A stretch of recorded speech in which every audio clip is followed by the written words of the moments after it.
অনভিজ্ঞ আনাড়ি লোকদের হাতে যখন বড় কাজের দায়িত্ব দেওয়া হয় তখন তার ফল কি হতে পারে তার একটা নমুনা আমরা দুদিন আগে দেখলাম।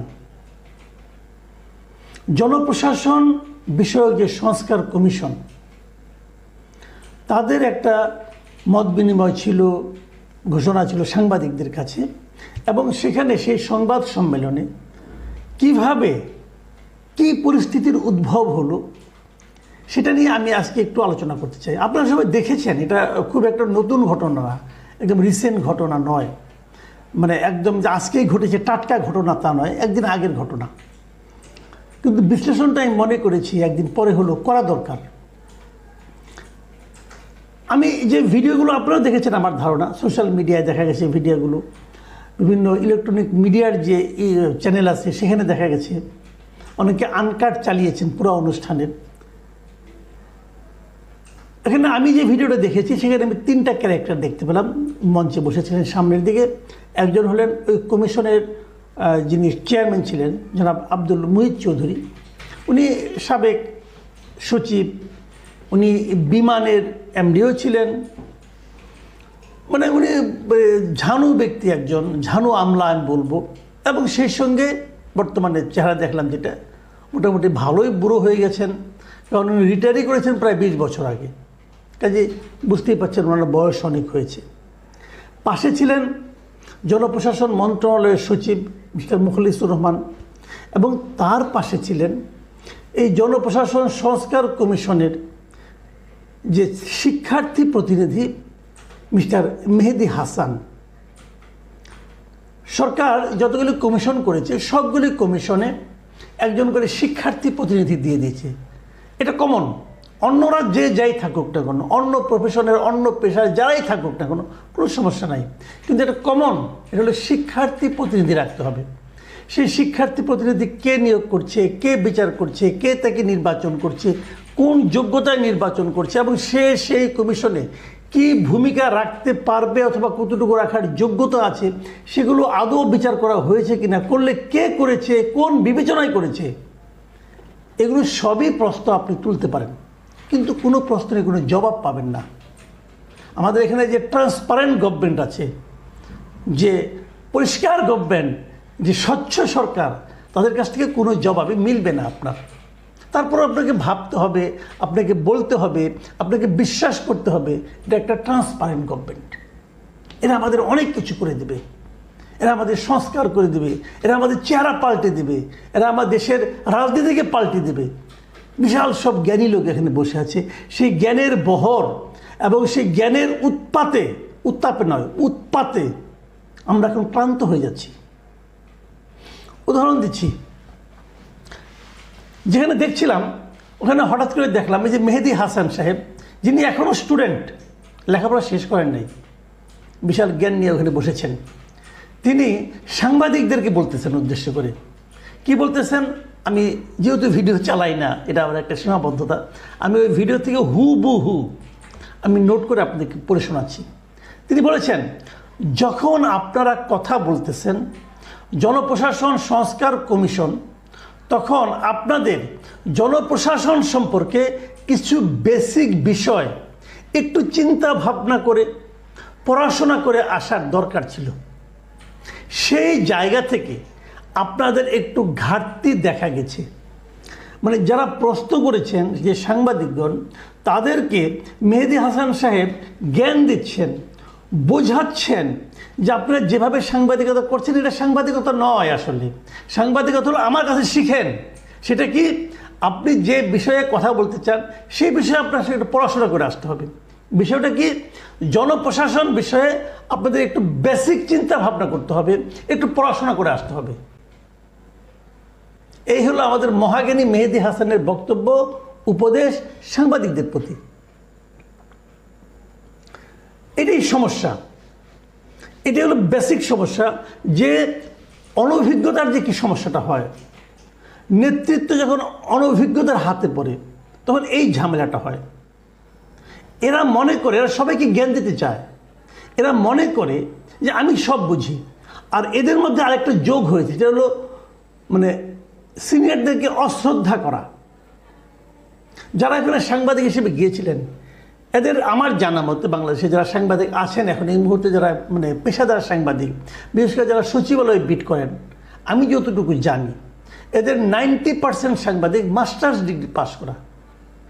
তারা বিশ্ববিদ্যালয় থেকে সর্বোচ্চ ডিগ্রি নিয়েই সাংবাদিকতা এসেছেন।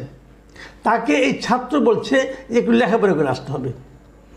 লেখাপড়া না করে তারা এখানে গিয়েছে, এই তথ্যটা সে পেল কোথায়, কিভাবে পেল, কেন পেল, এবং তারও যে বড় কথা ওইখানে বসে উচ্চারণ করার ধৃষ্টতা তার কী করে হলো? লেখাপড়া না করলে এরা সচিবালয়ে যায় কিভাবে ভাই? সচিবালয়ের ঝানু ঝানু সচিবরা পর্যন্ত এই সাংবাদিকদের মুখোমুখি হতে ভয় পায়, আর আপনি তাদেরকে এই আঙ্গুলে তুলে, এই যে তর্জনী তুলে আপনি তাদেরকে বলছেন যে আমার কথা শুনুন, let me finish my sentence, okay? মানে বলার ভঙ্গিটা কি? Let me finish my sentence, okay? এইভাবে উনি কথা বলছেন। মানে আমার না মাঝে মাঝে মনে হয়, আমাদের অনেকে বাসায় দেখবেন আপনার ছোটো ছোটো বাচ্চা আছে, সন্তান আছে, ছেলে আছে, মেয়ে আছে। আমি আমার ছেলেকে মাঝে মাঝে বলতে শুনেছি, সেও আমাকে বলে যে বাবা তুমি কিছু বোঝো না। বুঝি না। যখন বলে বোঝো না, তখন কিন্তু আমি তার উপর রাগান্বিত হই না, তাকে জড়াই ধরি, হ্যাঁ বাবা আমি কিছু বুঝি না, তুমি বুঝো সব। কারণ এদের এই অবস্থা। ঠিক আছে, আমার সন্তানকে, আমার ছেলেকে আমি খুবই স্নেহ করি, খুবই আদর করি, কিন্তু তাই বলে কি আমি যদি একটা গাড়ি কিনি, আমি যদি একটা নতুন কোনো একটা যন্ত্র, আমি তাকে ওই গাড়িটা চালাতে দেব? আমার এই আদরের ব্যক্তিকে যদি আমি গাড়ি চালাতে দিই এবং সেই গাড়িতে যদি আমি পুরো পরিবার নিয়ে বসি, তাহলে কী হবে? গাড়িটা অ্যাক্সিডেন্ট হবে, আমার আদরের ছেলেও মরবে, আর আমরা সবাই মিলে মরব। এখন আমার দেশের হয়েছে ওই অবস্থা।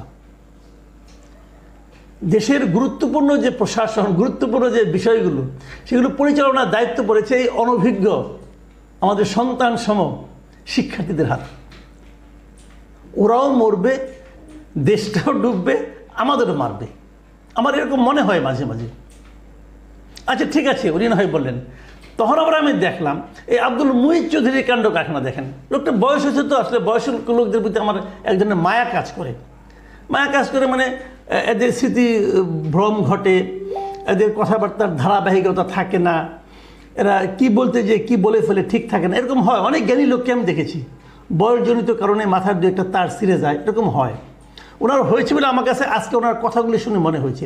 আপনারা শুনুন উনি কি বলেছেন। উনি এই মেহেদী হাসানকে সাপোর্ট করতে যেয়ে তিনি বলছেন সাংবাদিকদেরকে, please listen to me, you are trying to accuse a person, a very young person, still a student. ভালো, অনেক ভালো ভালো যুক্তি দিচ্ছেন। তার সার্বিক পরিস্থিতি জানা সম্ভব না, মানে ওই স্টিল এ স্টুডেন্ট যে লোকটা, তার সার্বিক পরিস্থিতি জানা সম্ভব নয়।